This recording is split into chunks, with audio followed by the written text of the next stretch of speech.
आज हम सीखेंगे कि √2, √3, √5 को नंबर लाइन पर कैसे प्रेजेंट करेंगे। पर उससे पहले मैं आपको ये बता दूं कि पाइथागोरस थ्योरम आपने पढ़ा है। पाइथागोरस थ्योरम में क्या होता है कि जैसे एक राइट ट्रायंगल है, राइट ट्रायंगल में एक एंगल 90 डिग्री का होता है। ये 90 डिग्री है। मान लीजिए ट्रायंगल ABC 90 डिग्री है, एंगल ABC 90 डिग्री है, एंगल B 90 का है। इसमें क्या होता है, square of hypotenuse is equal to sum of square of other two sides. मतलब AC का स्क्वायर इक्वल होता है AB का स्क्वायर प्लस BC का स्क्वायर। 90 डिग्री के सामने हाइपोटेनस, ये परपेंडिकुलर और ये बेस, तो AC का स्क्वायर इक्वल टू AB का स्क्वायर प्लस BC का स्क्वायर। अब किसी राइट ट्रायंगल की अगर मैं बात करूं, मान लीजिए इसका बेस 1 है, 1 सेंटीमीटर है और परपेंडिकुलर भी 1 सेंटीमीटर है, तो हम क्या बता सकते हैं इसमें हाइपोटेनस की लेंथ कितनी होगी। देखिए हाइपोटेनस का स्क्वायर इक्वल टू परपेंडिकुलर का स्क्वायर प्लस बेस का स्क्वायर, तो कितना आएगा 1 का स्क्वायर 1, 1 का स्क्वायर 1, तो हाइपोटेनस का स्क्वायर इक्वल टू 2, तो हाइपोटेनस आएगा स्क्वायर हट के या रूट आ जाएगा √2। तो अगर बेस 1 है, परपेंडिकुलर भी 1 है, तो हाइपोटेनस की लेंथ कितना होगी √2। ये आपको याद रखना है। और इसी तरह अगर बेस में 2 लूँ और परपेंडिकुलर अगर 1 लूँ तो बता सकते हैं हाइपोटेनस कितना होगा। यस, तो हाइपोटेनस का स्क्वायर इक्वल टू परपेंडिकुलर का स्क्वायर प्लस बेस का स्क्वायर, तो यहाँ पर आएगा 1 + 4, तो ये आएगा हाइपोटेनस आएगा √5। तो अगर किसी राइट ट्रायंगल में बेस अगर 2 है, परपेंडिकुलर 1 है, तो हाइपोटेनस कितना आ रहा है √5। अब अगर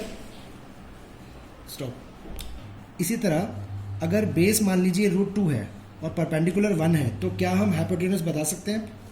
इसमें हाइपोटेनस का स्क्वायर इक्वल टू परपेंडिकुलर का स्क्वायर प्लस बेस का स्क्वायर अगर करेंगे तो 1 का स्क्वायर 1, √2 का स्क्वायर 2, तो 1 + 2 3, तो हाइपोटेनस कितना हुआ √3, स्क्वायर हट के रूट आया।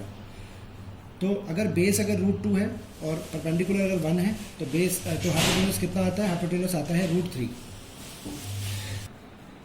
आज हम सीखेंगे कि √2, √3, √5 को नंबर लाइन पर कैसे प्रेजेंट करते हैं। तो सबसे पहले मैं बताऊंगा कि √2 को नंबर लाइन पर कैसे प्रेजेंट करेंगे। क्वेश्चन है कन्वर्ट या represent √2 on A number line. √2 को नंबर लाइन पे हमें प्रेजेंट करना है। तो अभी मैंने आपको थोड़ी देर पहले एक वीडियो में बताया था कि अगर √2 आपको चाहिए तो उसके लिए एक ऐसा राइट ट्रायंगल ड्रॉ करना है जिसका बेस लेंगे 1 यूनिट यानी 1 सेंटीमीटर, और परपेंडिकुलर भी लेंगे इसमें 1 सेंटीमीटर। तो इसका जो हाइपोटेनस आएगा वो हमें मालूम है कि √2 आएगा। ये रफ में आप चेक कर सकते हैं। अगर बेस 1 है, परपेंडिकुलर 1 है, तो इसका हाइपोटेनस √2 होता है। तो इसके लिए हम क्या करेंगे, first draw a number line. एक नंबर लाइन ड्रॉ करेंगे स्केल से, स्केल और पेंसिल यूज़ करके, स्केल और पेंसिल यूज़ करके एक नंबर लाइन ड्रॉ करेंगे। ये हमने एक लाइन ड्रॉ करी और mark 0 on this number line. मान लीजिए यहाँ 0 है, 0 लिया। अब हमने बेस लेना है 1 यूनिट बेस लेना है। तो मान लीजिए यहाँ पर 1 यूनिट डिस्टेंस पर ये पॉइंट है A। ये डिस्टेंस मैंने लिया 1 यूनिट या 1 सेंटीमीटर कह सकते हैं आप। ये आप स्केल से लेंगे 1 सेंटीमीटर। आप ऐसा भी कर सकते हैं कि आपने स्केल पे अगर 1 सेंटीमीटर लेंगे तो बहुत छोटा दिखाई दे रहा है, बट अगर इसको आप ये कह सकते हैं कि अगर आप स्केल पे 4 सेंटीमीटर ले रहे हैं तो वो आपका 1 यूनिट है। आप ये भी कह सकते हैं कि 4 सेंटीमीटर इक्वल टू 1 यूनिट। तो आपको 1 यूनिट लेना है। अब ये यूनिट कितना भी हो सकता है आपका डिस्टेंस। आप इसको ये भी कह सकते हैं कि 6 सेंटीमीटर इक्वल टू 1 यूनिट या 8 सेंटीमीटर इक्वल टू 1 यूनिट। तो मैंने 1 यूनिट डिस्टेंस लिया है, तो मैं यहाँ पे यूनिट लिखूंगा और इसको आप अलग से लिख देंगे कि 1 यूनिट इक्वल टू कितना लिया आपने, कितने सेंटीमीटर लिया। अब जितना आपने, अगर सपोज नीचे 4 सेंटीमीटर बेस लिया है तो ऊपर 4 सेंटीमीटर का ही परपेंडिकुलर लेना है। तो इसके लिए आपको एक A पॉइंट पे 90 डिग्री एंगल बनाना पड़ेगा। 90 डिग्री एंगल परपेंडिकुलर बनाने के लिए, तो A पर मैं एक 90 डिग्री एंगल बनाऊंगा। ये A पर 90 डिग्री एंगल बनेगा, यानी कह सकते हैं कि AB is perpendicular to OA। अब OA हमने लिया था जितना भी डिस्टेंस लिया था OA, चाहे आपने 4 सेंटीमीटर लिया था चाहे 6 सेंटीमीटर लिया था, तो उतना ही डिस्टेंस यहाँ पे लेना है। और यहाँ पर पॉइंट मार्क किया हमने C। अब O को C से ज्वाइन किया, O को C से ज्वाइन किया।